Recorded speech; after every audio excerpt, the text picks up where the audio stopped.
Every day, all over the world, billions of people are orally administering a drug into their system along with their toast and cereal. Many of us depend on it. Some of us don't even realize we are taking it in. It is the most commonly used psychoactive drug on the planet, consumed by people of every rung of the social ladder. Caffeine. Caffeine is consumed by 90% of the people in the world. It is usually taken orally via drinks like coffee or tea. One can ingest smaller amounts in soft drinks like colas, smaller amounts also from dark chocolate, and very small amounts from milk chocolate, hot chocolate, and chocolate milk beverages. Caffeine is very quickly absorbed into our bodies. Within 45 minutes of his coffee, our friend Sam has absorbed 99% of the contained caffeine. After about 2 hours, the caffeine has spread through the rest of Sam's body, and caffeine levels are as high as they possibly can be in his blood. Caffeine has certain cognitive effects. This means it affects the way we think, feel, and perceive things, and by affecting our thinking and perception, it indirectly affects our behavior.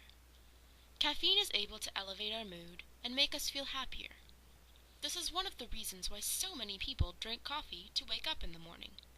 It helps make them feel more alert and more positive.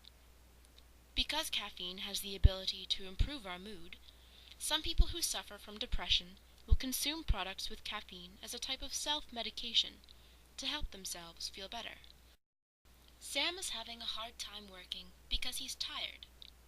At low doses, caffeine can decrease fatigue, allowing a person to remain vigilant and attentive for longer periods of time. After a nice cup of coffee, Sam is finally ready to write, as he is more attentive and better able to concentrate on his work.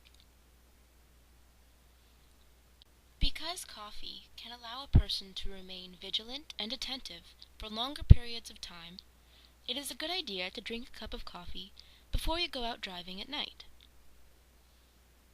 However, caffeine affects different people in different ways. For example, if Sam were an extrovert, and he were asked to take a GRE practice test, which is a test that evaluates one's ability to reason verbally and quantitatively and write analytically, caffeine in his system would have improved his time and accuracy. Unfortunately, Sam is not an extrovert, he is an introvert. When an introvert has high doses of caffeine in his system, his concentration is impaired, and his time and accuracy are lower than if he had no caffeine in his system at all. Sorry, Sam. Caffeine also has the ability to disrupt sleep patterns. When Sam drinks a cup of coffee a few hours before bed, it takes much longer than usual for him to fall asleep.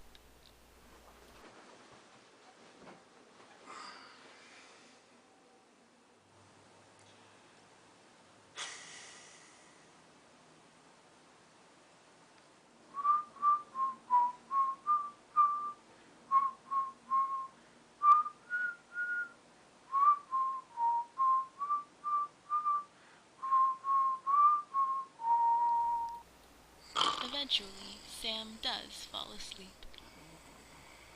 But the next morning, he finds himself waking up much earlier than usual. The caffeine in Sam's body is affecting receptors for a neurotransmitter called adenosine. Adenosine is an inhibitory neurotransmitter. This means that it slows down or helps to stop certain bodily processes. Usually, it makes you feel sedated or relaxed. Caffeine blocks adenosine from working as it should. Without adenosine's inhibitory action, Sam's body is too alert to enter sleep as early or for as long as usual.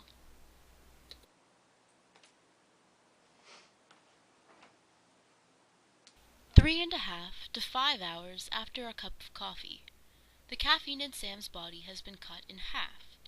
This is because the caffeine's half-life is 3.5 to 5 hours. It will take a couple more hours for the caffeine to have disappeared from Sam's system completely. 95% of the drug will come out when he goes to the little boy's room. In the past, you may have heard friends say, "I am addicted to coffee." However, caffeine is not addictive as much as it is habit forming. If you drink enough coffee on a regular basis, as little as 3 cups a day for 3 days in a row, you could become caffeine dependent. However, caffeine dependence is not considered an addiction because the dependence is not debilitating. It does not interfere with or negatively affect one's life as drastically as illicit drugs like heroin or crack cocaine.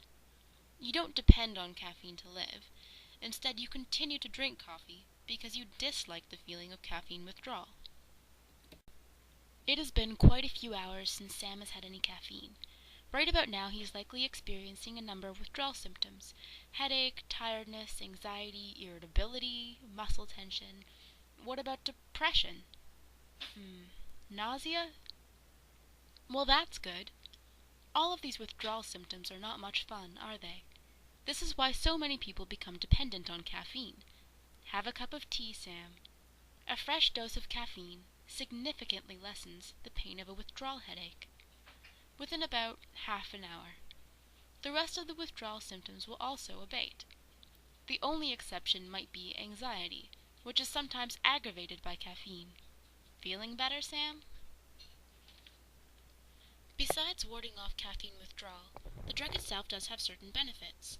Long-term coffee drinking might help to keep a person's liver healthy and protect them against high blood pressure, also known as hypertension.